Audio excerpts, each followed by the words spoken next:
I knew that clap was going to be loud as fuck. Also, we can swear. Good.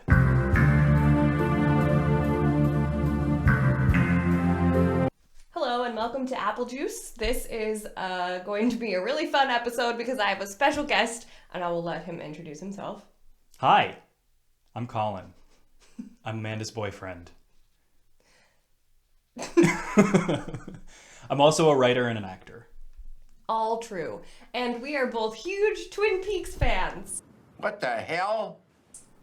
We often watch things and realize that there's so much David Lynch influence or Twin Peaks vibe in the shows that we like. And so we've started talking about sort of this family tree of Twin Peaks. Like, here is the grandfather of all genre TV that kind of trickles down. So we've created an actual family tree, and we're going to talk about some of our favorite shows, the ones that we think have impacted the culture the most, and how they've been influenced by David Lynch and Twin Peaks. Here it is. It's the most unhinged thing I've made all week. All week? Yeah, I mean, I write some pretty weird stuff. This is not comprehensive, but we'll do an insert. I have no idea if that's in frame. The main three influences that we have determined are The XFiles, Lost, and Game of Thrones. So first addressing Game of Thrones, because it's a leap. It is a leap. It's like a 30-year leap. It is. But for me, and for my money, I think Game of Thrones is most directly influenced by Twin Peaks for the fact that it is just this cultural phenomenon, this worldwide thing that everyone's like into, that still lives in the genre category. I think people who never would have expected themselves to be into high fantasy, which is what Game of Thrones is, got really invested. Evidenced, of course, by the final season, creating so much sorrow, let's say, in fans. Similar to the then final season of Twin Peaks, which was a big bummer. Yeah. You really think it's a good idea for Ben to be carrying the sword? Well, he thinks he's on a forced march to Washington. You know, he's crossing the Maryland border as we speak. But yeah, moreover, the fact that Twin Peaks kind of opened the door for genre television to be successful. If we didn't have Twin Peaks, we probably wouldn't have Game of Thrones, because the trajectory of modern television just would not have gone that way. Yeah, well, we'd have this bubble over here that said Star Trek, and then that would be it. Right. Because that just never permeated in the same way. I mean, Star Trek fans are still kind of like, ooh, we're over here. Yeah, and then so on this Game of Thrones side, we get this direct lineage to Westworld, AKA bad Game of Thrones. It's a quick sidebar about Westworld. I got 9 episodes into the first season, and then I was like, yeah, I'm not interested in how this ends. I watched the first 2 seasons, and there were parts of it that I really liked, but most of the parts of it that I liked were like the costumes and the set design and like Evan Rachel Wood's acting. So I was like, ooh, not really worth it. Like, the parts do not make up a whole here at all. I am interested in seeing Aaron Paul in the 3rd season. Yes. So maybe I'll go back to it. Please leave a comment below if you watch season 3 and you have opinions. Also, there's a Ben Barnes factor of Westworld, but that's neither here nor there. We're missing Shadow and Bone on here. Well, the bottom of this is that I got obsessed with Shadow and Bone. Yeah. So anyway, so a couple of these shows just we haven't actually seen. So, but listen, we try. Okay. We engage with a lot of stuff. For example, we have never seen Sense8, but that sort of has a direct lineage from Game of Thrones because of the sort of large cast, the specifically fantasies. Well, it's more sci-fi than fantasy, but it's all interwoven, and there's like storylines that are coming and going with different people, and and our understanding of it. Yeah, we think that's think that's what the show is. Also, and then it also leads to Outlander, which I've only watched a couple episodes of, not for me. But there's a time travel element. There's all kinds of romance and like people drama. It's mostly like a people drama. It's like a political drama. It's a romantic drama. There's a lot of stuff going on that isn't necessarily external stuff. It's a lot of like created by the characters type of stuff. Yeah, we also have The Witcher, which we didn't finish. it's just not.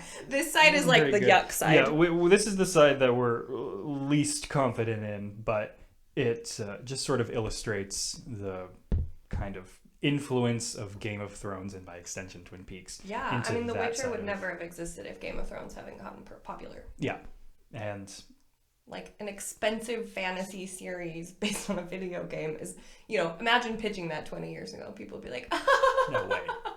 No way. No. Like, besides Twin Peaks and the X-Files, which we'll get to in a minute, like, what was the biggest show of the 90s?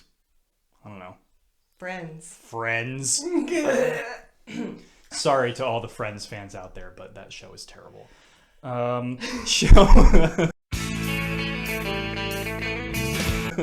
Shall we move on to the next prong here, which is Lost? Oh my god. So we just rewatched Lost. Oh my god. It is a perfect TV show. It's a perfect show. All the people... All right, if you haven't seen Lost since it came out, go back, rewatch the entire series. The last season is magnificent. Yeah. It's really good.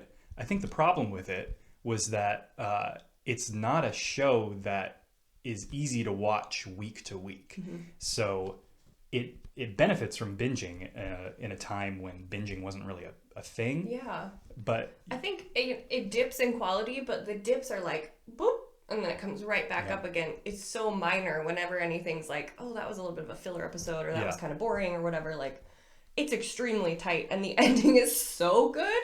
And I really wish that, like, so much. Yeah, there were a lot of tears in the whole last season, and I really wish that we had calmed down a little bit when it was coming out and like taken a chill pill, because endings are hard in general. But as far as a show like that has been building for so many seasons and so many episodes, because they do the traditional 24 episode format for almost all the seasons, which is crazy. That's an insane amount of storytelling. It's insane, especially for like an intricate sci-fi show. Yeah, you could not pitch that show today. I mean, you could, but it would be 8 episode seasons. Yeah, and the production values would probably be a little bit higher, but it probably wouldn't be as good, honestly. And who you were saying the other day about there was a showrunner who was terrified about the reaction of the last season of Lost. Oh, it was Matthew Weiner who created Mad Men, and he was ending his show like 3 or 4 years later, and he was like, we were so scared because we were just generally afraid of the public at that point. Like, they're so mean and they're so mad all the time. Yeah. And even the critics were really upset. Yeah. And I mean, I don't know why. Truly, I don't know why. And I think like the only person who was on the Lost train from like beginning to end was Jeff Jensen at Entertainment Weekly, who, I mean, if you never read a Jeff Jensen recap of Lost, he was into it. You need to. That is like a cultural necessity. The guy was obsessed, and he would break down the tiniest little intricate details and the hints that were being given based on character names or locations or whatever. And I mean, holy cow, if you ever want to watch Lost with like too much information, you should read those recaps alongside every episode, because they are really good. And he was like, listen, this is a perfect show. We should have listened to Jeff. We should have listened. Yeah, I think a lot of the problem was that it was just people's expectations were way too, not even high, just really specific. Yeah. Like, when it turned out, okay, spoil alert for the ending of Lost, for those of you who haven't seen it, skip ahead like 10 seconds. They're all dead at the end. Yeah. So that's fine. It's like it's perfect. It fits perfectly into the mythology of the show, and it makes perfect sense. But if you're not expecting it and you're watching it week to week and you're waiting for some big payoff, I can understand why you might get mad about it. But seriously, people were sleeping on Lost. I feel like we've gotten away from yeah. Anyway, second video about Lost coming soon. A direct line from Lost is obviously Once Upon a Time, because 2 of the major producers on Lost went and took the whole, like, literally took the concept and made it fairy tales and wrote Once Upon a Time. And it's like, in the way that Westworld is bad Game of Thrones, Once Upon a Time is bad Lost. It has moments, it has sweet moments, I really like the characters, but like, it's not that good of a show. And something that I realized we haven't put on the board that needs to be on the board, or at least discussed, is Heroes. Because Heroes was like right after Lost, or even like simultaneously being aired with Lost, and it was this big mythological arc with all of these things and all of these people being connected and all these characters, and it was like really good and a big deal. And then suddenly it was just like, it got bad. And no one talked about it, and it just sort of like fizzled and ended. I have no idea how it ended. Neither do I. I feel like that show was a precursor to Marvel kind of taking over. Yeah, that's a really good point.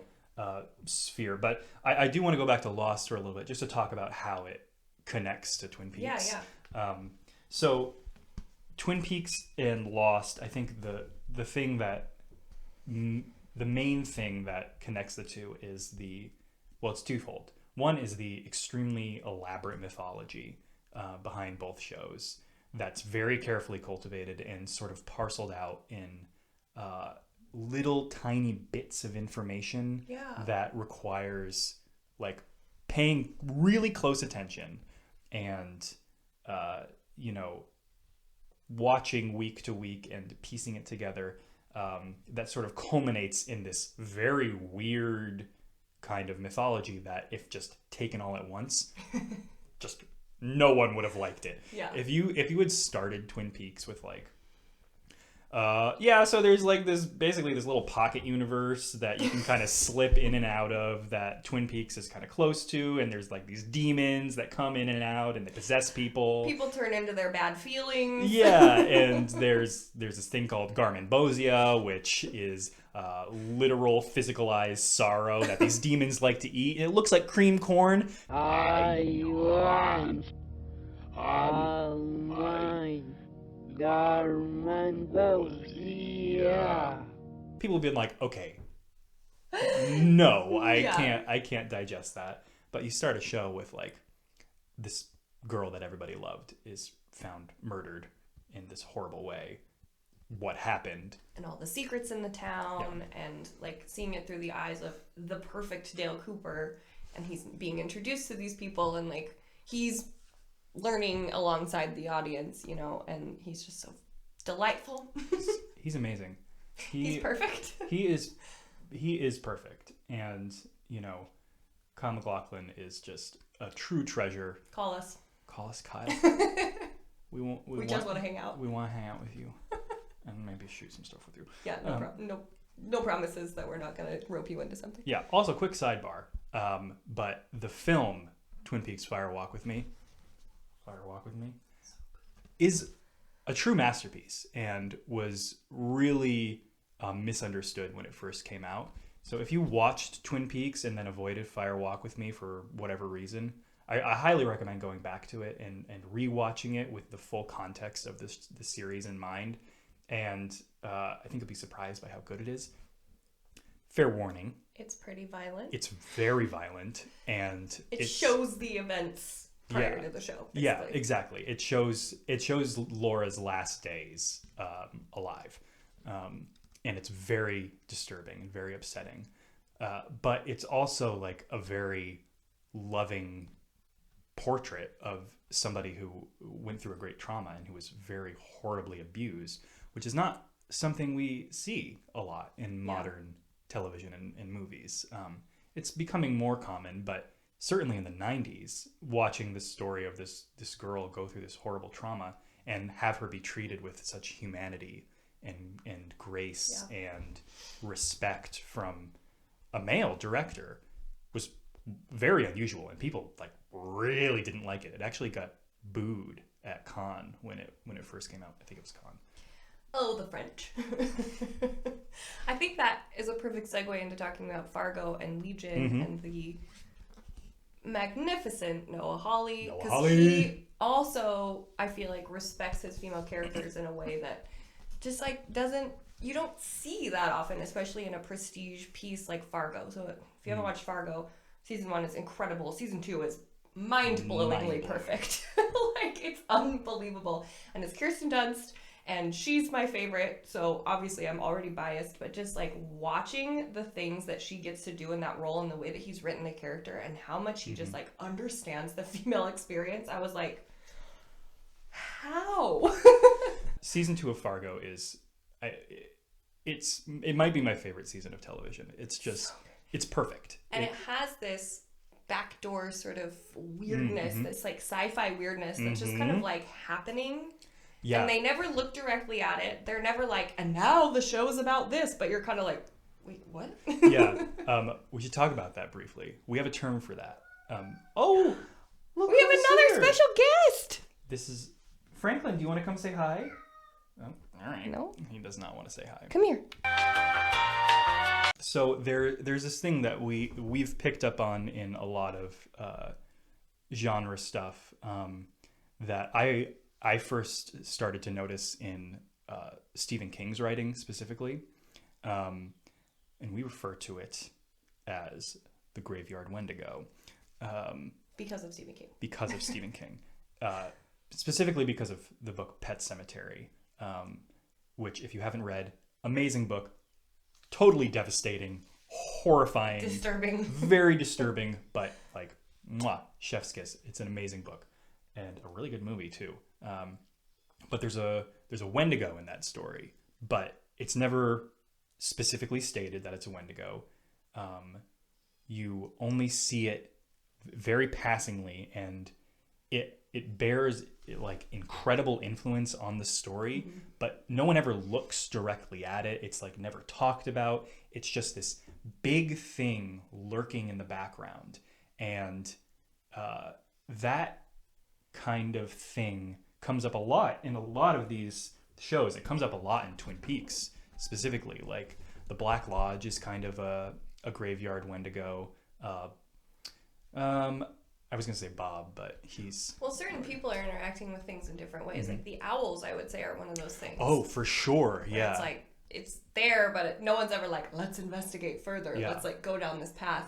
I think it happens, in almost all these shows. Where Yeah. even if there is like overt sci-fi or fantasy elements and there's like monsters or whatever, there's still always like something that people are like, also that, but we don't have time. Yeah, and that, what made me think of that was in Fargo, in season 2, there's aliens. There's just aliens UFOs. floating around, like causing some mischief, but they never really interact directly with the main cast. Franklin. But yeah, that's something that kind of ties all these shows together too, is this sense of like this cosmic looming force that's exerting its pressure, and people are kind of aware of it or not aware of it at all, but it's extremely important to the mythology of the show. Same thing happens in Lost. I think that points directly to True Detective, which I haven't watched, so I cannot speak to.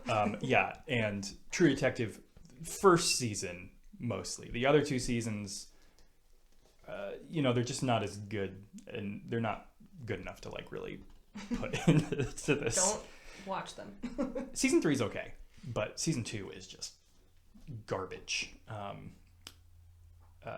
But yeah, True Detective, direct lineage from Twin Peaks. For the same reasons, like the mythologies and all of this sort of like blink and you'll miss it elements of fantasy or paranormal or whatever you want to call it, supernatural stuff. Yeah, and the sort of walking the line between like, is it paranormal or is it just like weird? Like, what's going on with these characters?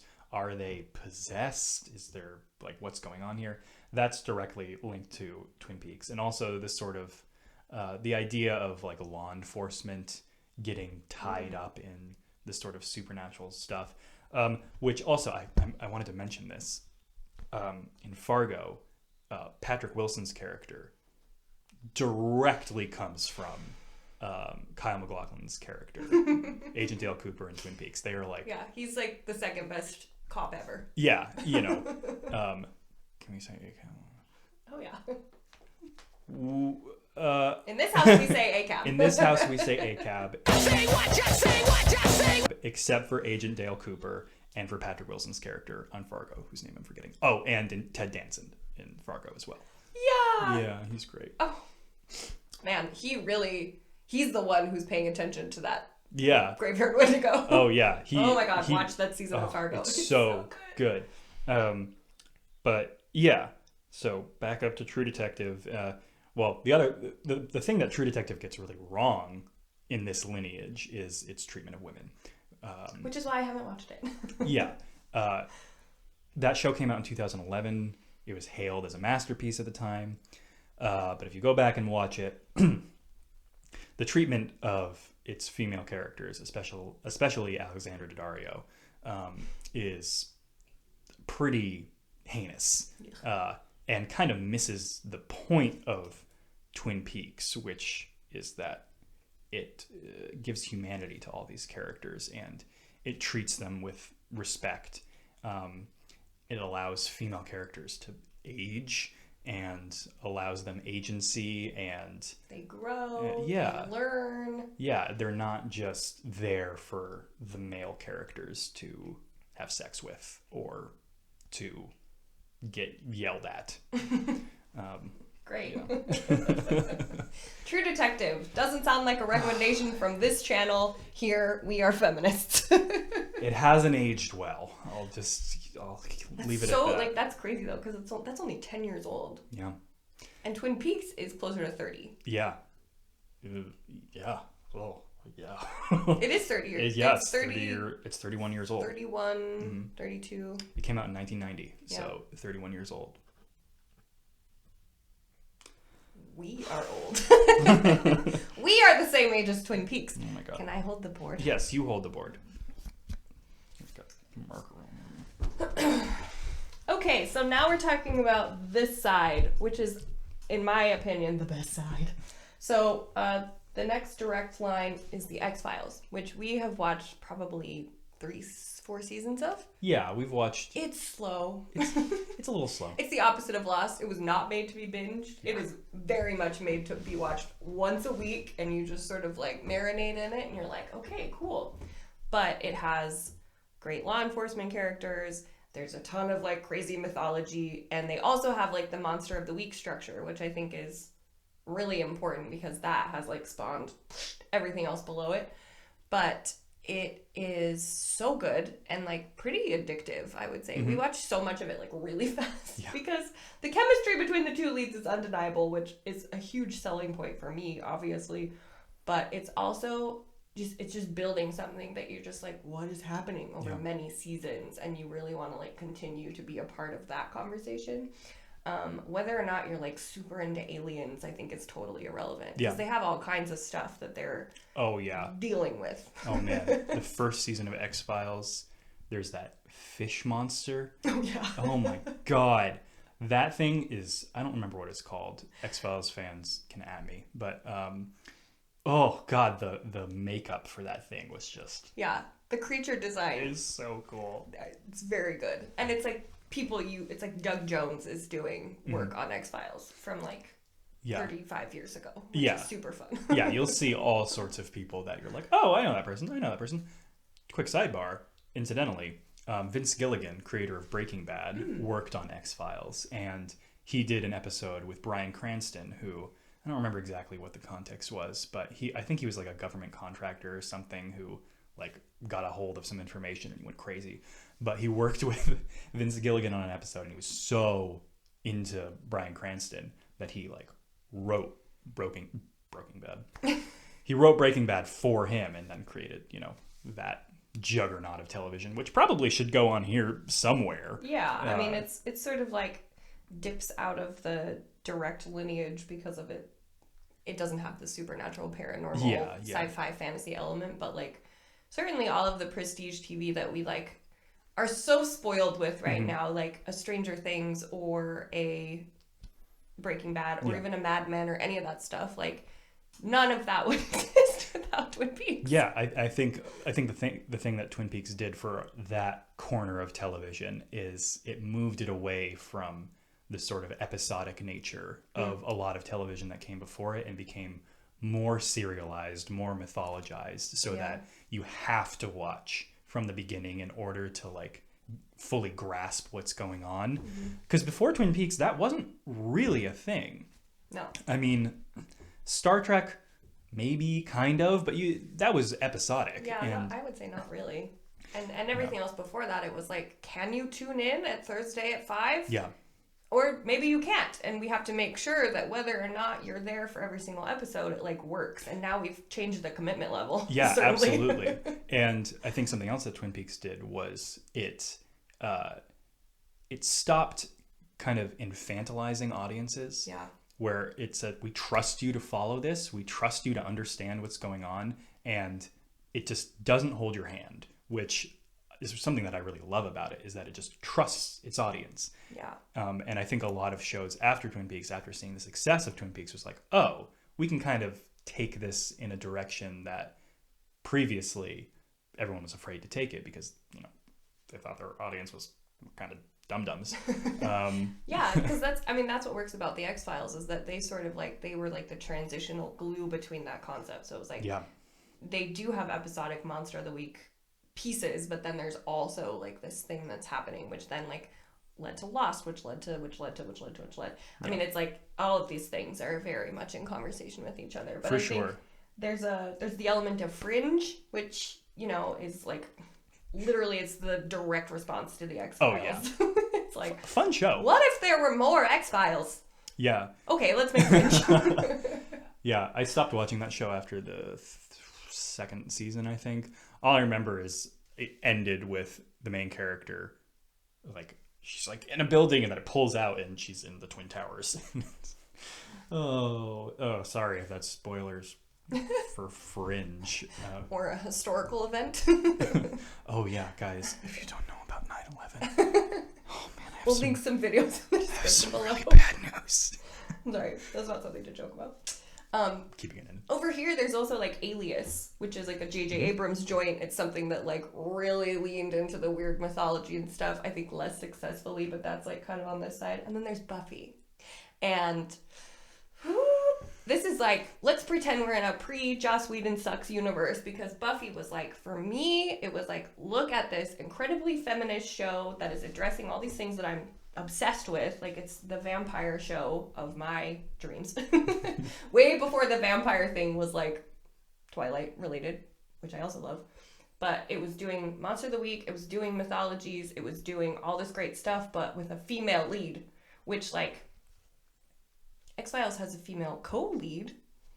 But seriously, if you look at this list, I mean, knowing how Game of Thrones ended, not feminist. All the women died. Lost, medium, I would say. Like, it's pretty feminist. Yeah. There's a lot of good female characters, but in the end, like, all the guys who were, like, chosen to take over for Jacob, dudes. And then, you know, X-Files, True Detective, we already talked about, etc., etc. So we have Buffy, and it's like, week after week after week, this incredible, strong female character who also likes boys and, you know, dressing up, and she puts glitter on her eyelids. She wears makeup, is what I'm trying to say. It was just very different. It was, like, super refreshing to say, like, oh, hey, this can also apply to, like, you guys, too. Yeah. And so that's, like... And then Supernatural comes, which is basically... Which took the Buffy structure and was like, but boys again. Yeah.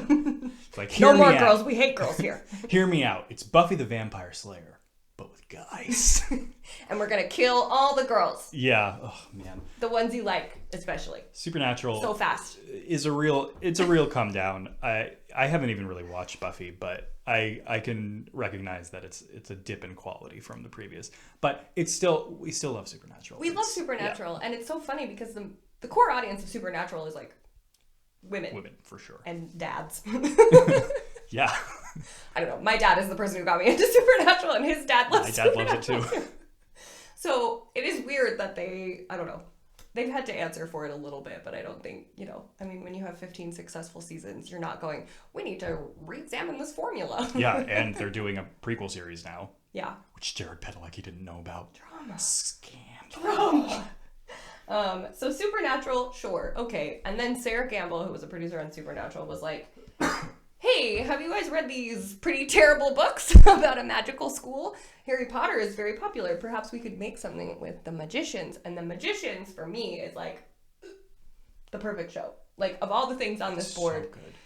Oh my god. It's the culmination of all this stuff. It's perfect characters. It's perfect mythology. It's so weird and quirky, and they do stuff with, like, the magic that's like, and now we're having a musical episode, but it's because it's a spell. Everything's explained. There's nothing that feels like, I don't know, extraneous or for like, sure. huh?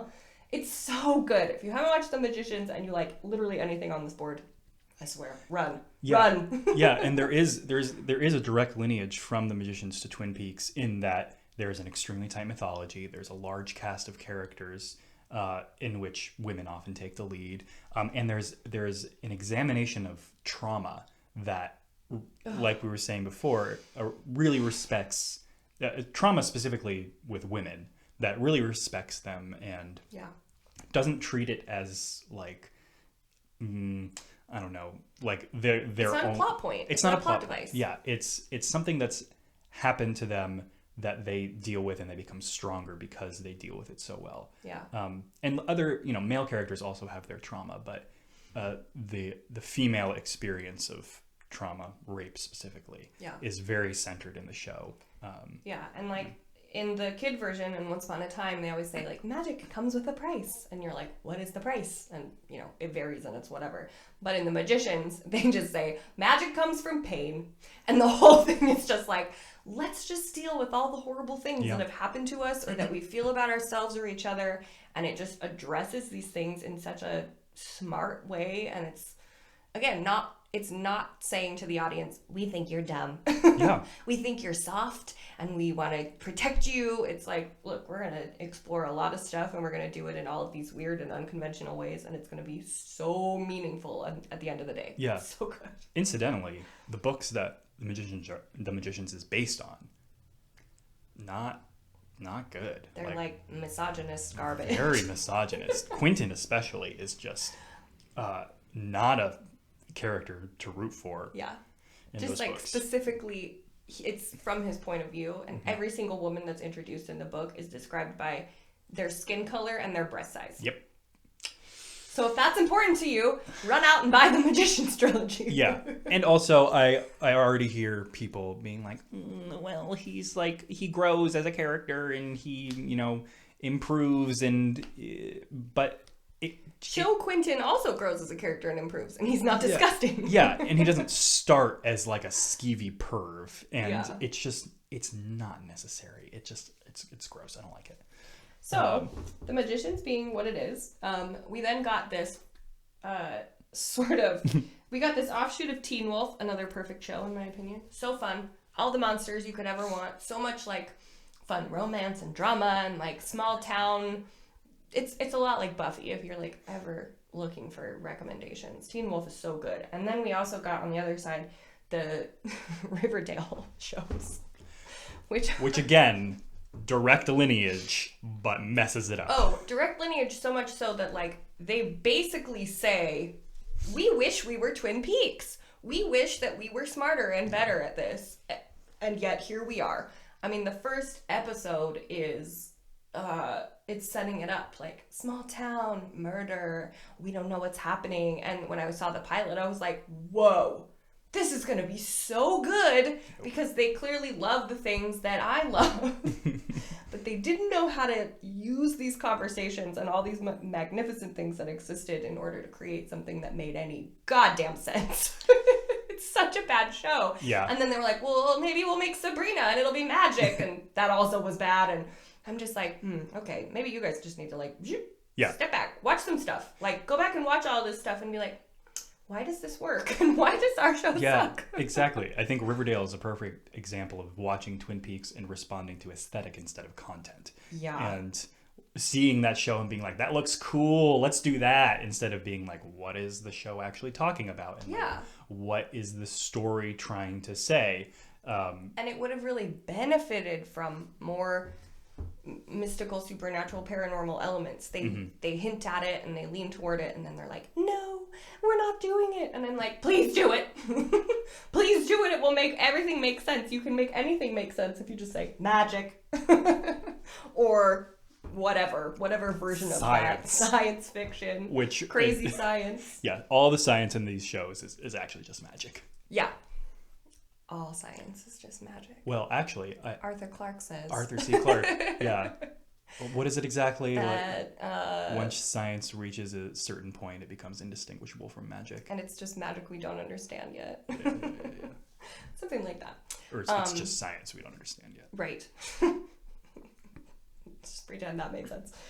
The the kind of like funny thing about this is like then we get the Marvel shows, which have been WandaVision is perfect. The other two are extremely flawed. And then we get Twin Peaks, The Return. It just all comes full circle back into David Lynch being like, oh, you guys, you want what I'm putting down? We're like, yes, please. So we should talk about The Return. We should talk about The Return. Because what The Return is, you know, it's a beautiful bookend to the last 3 decades of television where, you know, you had Twin Peaks that just like spawned this incredible glut of genre television that's extremely high quality, extremely compelling, and, you know, I'm sure David Lynch has watched some of it. And I wonder what he does with his time. I do wonder. Call us. Call us, David. We want to be friends. Really bad. So bad. But, you know, whether or not he like actively absorbed it, it got absorbed into his writing a little bit. And so to me, what Twin Peaks: The Return is Twin Peaks after all of those 3 decades of television happening and, you know, evolving to kind of once again push television into the future. So I'm sure we could, in 10 years, we could do another episode of this, of like, how did Twin Peaks: The Return, you know, influence the last decade of television? Yeah. David Lynch is just giving us all permission to explore. Yeah. And like, I'm sure Noah Hawley, when doing Legion, was I hope David Lynch is proud of me. Yeah, we didn't even talk about Legion. Legion is the direct predecessor of the Marvel shows, basically, because it is a Marvel show, technically. It's about lesser known X-Men characters, and it is one of the weirdest things that I've ever seen. I really prefer things that are a little more obvious and like more linear, things that are really character driven. And so when we were watching season 2 of Legion, I was like, this is very conceptual, isn't it? I like it a lot more than Amanda does, but I'm also much more game to just kind of let a show wash over me, I think. Noah Hawley clearly is a huge David Lynch fan. I mean, so many of the visuals are just purely surreal and sort of Dadaist, and you know. I mean, it looks like a music video. It looks like it's just so beyond like this sort of traditional linear storytelling situation where we're like, and now there's a script, and now we just act out the story. It's like, now we're gonna explore the story visually only. And you're like, what is happening? Yeah, like you could take the plot of the first 2 seasons of Legion, and you could probably boil it down into 2-hour-long episodes. Yeah. I mean, plot is secondary to the Legion at least show. It's much more about theme and character and visuals. Style. Yes, definitely style. Which has influenced the Loki show. I mean, I don't know that the people making the Loki show were sitting down with like a notebook and watching David Lynch and Noah Hawley, but they're absorbing it regardless. Visually, just like beautiful, and the script is Westworld. It's really a bad situation. It's not even the script. I think it's the dialogue is just really, really crappy, because the structure of it is really cool. The basic idea of the TVA, very cool. Like everything around the characters talking to each other is great. But and then they open their mouths. Yeah, exactly. They open their mouths and you're like, nobody talks like that. And the tragedy with it is that you have Tom Hiddleston, he's a language actor. He's literally a Shakespeare actor. Give me more to say. So it's just very interesting to like look at the shows that we've pointed out, and I'm sure in the comments you guys will be saying like, what about this? What about this? And again, this is not meant to be comprehensive. Not comprehensive. Flash that at the bottom. But it is just like nonstop. Even if you haven't watched Twin Peaks, you've watched something that has been desperately influenced by Twin Peaks, where people are like, please let this be as good as David Lynch. We're just all trying to meet that bar. Especially Riverdale. I can't imagine David Lynch sitting down and watching Riverdale. He'd flip a table. He would either flip a table, or he would be like, this is excellent. I love this. The drama. The intrigue. Maybe he should just watch the pilot. It's the best episode, and then he doesn't need to watch anything else. And he can just pretend that it went on well from there. I feel like we have no idea what David Lynch likes. He likes to do the weather. He likes to do the weather. He made that short. Remember that With short? the chicken? With the chicken? Where, Super weird. He's interrogating a chicken. Oh, man. I just love that man. Yeah. He's like, this is what was inside my brain. And he's like, and now you get to see it too. It's like such a gift.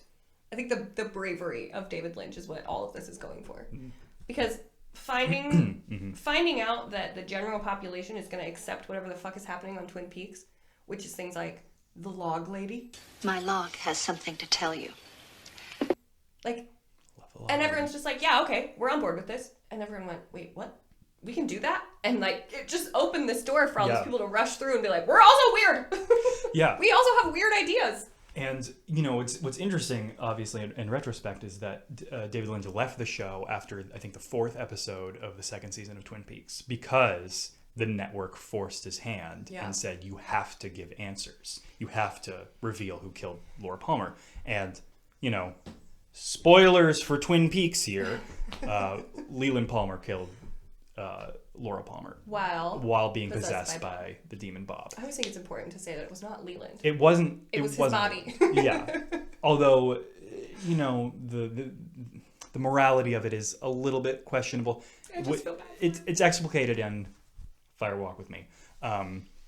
But as soon as David Lynch left the show, the quality of Twin Peaks plummeted. Yeah. I mean, the back 3/4 minus the last 2 episodes of Twin Peaks, the original series, is... Why is Robin Lively in the show? Why are they doing any of that stuff around her character? There's a fucking... Get out of here. It's not anything against her. It's just like the things that center around her suck. Yeah, it's just very bizarre. Like all the stuff with Nadine and the... Oh my god, the Nadine stuff is so weird. And wait a minute. We don't have to go anywhere. It's very off-putting. And what is it? Is it a fashion show or the season 2 culminates in? Oh, I don't even remember. It's a pageant. It's a pageant. pageant. Straight up beauty pageant.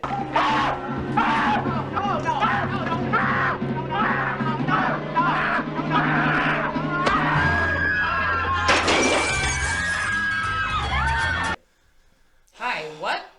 That completely goes away from what we were talking about with David Lynch's respect of like the female experience. Yeah, and like respect for the audience. Like clearly, you know, and I think, you know, people learn their lesson from that, right? Like you have to give, if you have a successful television show, you have to give the people who made that show successful, you have to give them free reign to do whatever it is they're going to do. Yeah. You know, ABC a decade later, or decade and a half later with Lost, was like, okay, just do what you're going to do. Yeah, they're no like, interference. okay, Carlton and Damon, Yeah. what do you got? And they're like, well, it's going to be weird. They're like, we like weird. Yeah. And then they made a perfect television show. Yeah, and then everyone was mad at them, and I just like want to personally apologize to both of you. Call us. You guys made a perfect television series. And then, you know, went on to make other stuff like Watchmen, which is perfect. Which also fits into that that world. And because there's a creator. I mean, there's also threads here. If you look at these shows, so many of the actors from Twin Peaks show up in these shows. Like Sherilyn Fenn is in The Magicians. She shows up in a couple of episodes. She's the tailor who makes Dean Fogg's suits. And like Agents of S.H.I.E.L.D., Kyle MacLachlan is in Agents of S.H.I.E.L.D. So is the guy who plays Leland. I don't remember his real name right now. Roy something. Like these people they're legends. And so they're going to be used in these places where it's like, okay, you like deserve to be here. You're like kind of the kings and queens of this genre TV situation. Yeah. In short, no Twin Peaks, none of your favorite television shows. Yeah. So everybody send David Lynch a check for $100 and say, thank you so much, Grandpa, for making all of the things that I love possible and creating a safe space for like nerdy stuff to sort of blossom and grow and become not only popular, but like just acceptable. I think the bottom line was like, we just need to get over the hump of like, you're a nerd, which that took a really long time to happen. Like a lot of these shows, it was like, yeah, Twin Peaks was popular, but then it was like X-Files was sort of limping along for like a decade. And then, you know, in the early 2000s, it was like, now we're going to do comic book movies. We're going to make Lost. We're going to like explore all of these other places that have sort of previously been untapped. And people like us got to stop pretending that we weren't into it.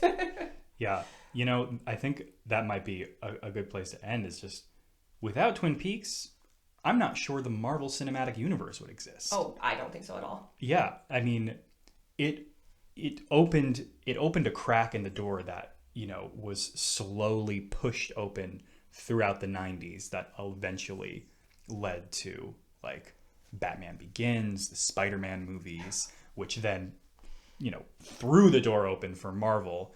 And so basically, no Twin Peaks, no Avengers. And that's the tea.